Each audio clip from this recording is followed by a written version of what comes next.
குஷ்ரோகியா இருந்த சீமோன், பெத்தானியா என்ற அந்த வார்த்தைக்கு பொருள்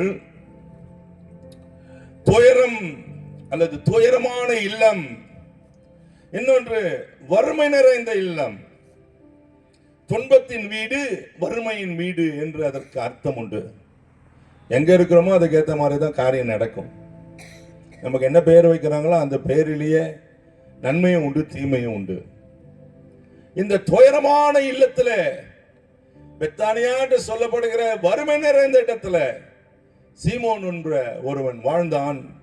அவனுக்குள்ளே குஷ்டரோகம் இருந்தது.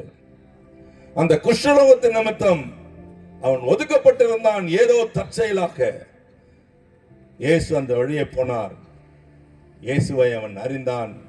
இயேசு அவனுக்கு சுகம் கொடுத்தார். சுகத்தின் நிமித்தம் இப்பொழுது அவன் பூரண சுகம் அடைந்ததனால ஒரு விருந்து பண்ணுகிறான். அந்த விருந்தின் நிமித்தம் இயேசுவை தன் வீட்டுக்கு அழைக்கிறான். இதுதான் செய்தி. அவன் வீட்டுக்கு இயேசுவை அழைத்தான். வாருங்க, எங்க வீட்டுக்கு வாங்க, please come to my house, எங்க கூட வந்து சாப்பிடுங்க, விருந்து கொடுக்கிறோம். இயேசுவுக்கு விருந்து கொடுத்தால் அந்த வீட்டிலே ஒரு அதிசயம் நடக்கும். எந்த வீட்டெல்லாம் இயேசு வருகிறாரோ அந்த வீட்டிலெல்லாம் மகிழ்ச்சி உண்டு, சந்தோஷம் உண்டு, சமாதானம் உண்டு, வெற்றி உண்டு, தயவு உண்டு. பின்மாற்றங்கள் மாறி போய்விடும், சோதனைகள் நீங்கி போய்விடும். காரணம் அவர் தேவகுமாரன். அல்லேலூயா சொல்லுங்க. அவர் யார்? தேவனுடைய மைந்தன், நமக்காகவே இறங்கி வந்தவர், அண்ட சராசரங்களை உண்டாக்கினவர். அவருக்கு அநேக நாமங்கள் உண்டு. அவர் நாமத்தில் அவரை குறித்து சொல்லுகிறது சகலத்தையும் அறிந்தவர். அவருக்கு மறைவானது ஒன்றும் கிடையாது. அவருக்கு எல்லாம் வல்ல இறைவன் என்ற பெயர் உண்டு. அவரால் எல்லாத்தையும் செய்ய முடியும். அவர் எங்கும் நிறைந்தவர் என்ற நாமம் உண்டு. ஒரு இடம் இல்லாமல் நிறைந்திருக்கிறவர். எந்த பகுதியில இருந்து கூப்பிட்டாலும் அங்க வந்துருவார். அவர் பூமியில என்ன எல்லையில இருந்தாலும் வந்துருவார்.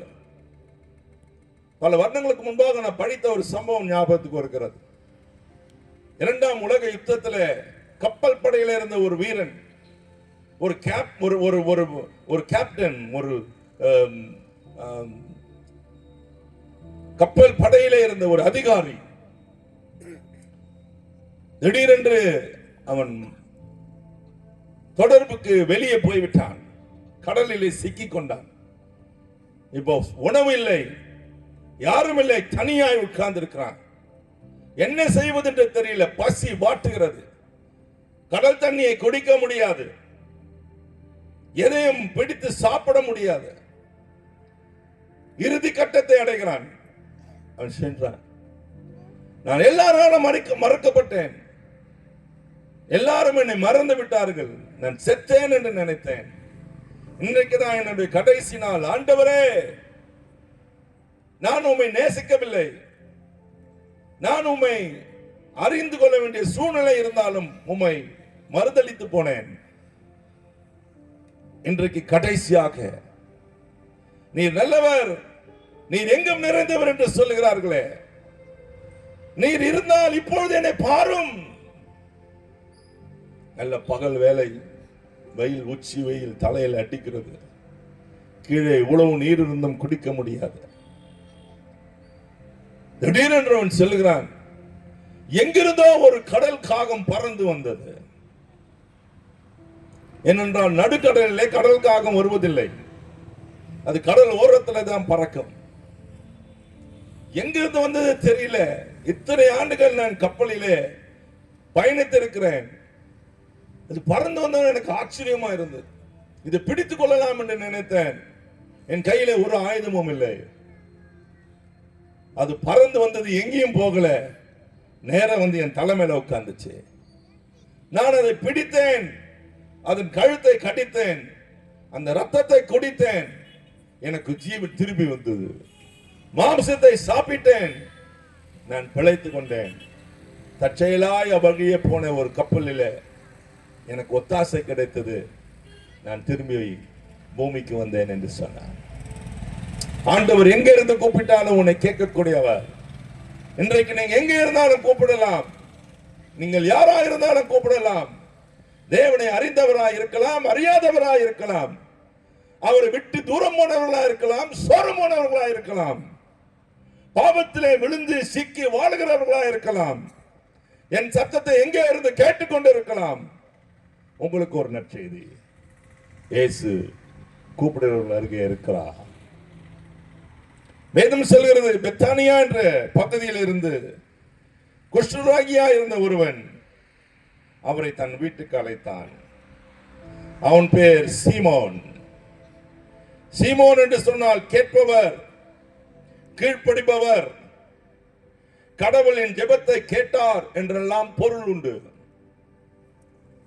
கர்த்தர் கேட்கிறவர், கூப்பிடு நீ பதில் கொடுப்பார், குறையெல்லாம் நிறைவாக்குவார். உண்மையாய் தேடுவர்களுக்கு அவர் உள்ளத்தில் வந்துவிடுவார். இந்த அருமையான ஒரு பாடலை நாம் பாடுகிறோம் அநேக சமயத்தில். நீங்கள் கூப்பிட்டால் அவர் கேட்பார், நீங்கள் கூப்பிட்டால் அவர் இறங்கி வருவார், உன் கதறுதலுக்கு அவர் பதில் கொடுப்பார். இந்த மாலை வேளையில என்னை கேட்டுக்கொண்டிருக்கிற கர்த்தருடைய பிள்ளைகளே, நீங்கள் கூப்பிட்டும் பதில் கிடைக்கலையா? இன்றைக்கு கர்த்தர் உங்கள் கூப்பிடுதலை கேட்கிறார். கூப்பிடு, என்னை நோக்கி கூப்பிடு என்று வேதம் சொல்கிறது. என்னை நோக்கி கூப்பிடுங்கள், அப்பொழுது பிழைப்பீர்கள். என்னை தேடுங்கள், கண்டடைவீர்கள். இதெல்லாம் அவர் சொன்ன வார்த்தை.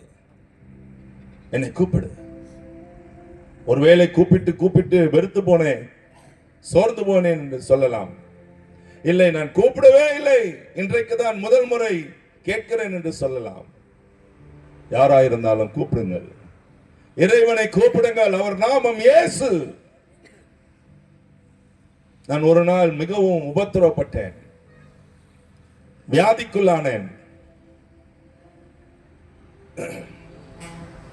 ஏறக்குறைய 38 ஆண்டுகளுக்கு முன்பாக நடந்த ஒரு சம்பவத்தை உங்களுக்கு சொல்லட்டும்.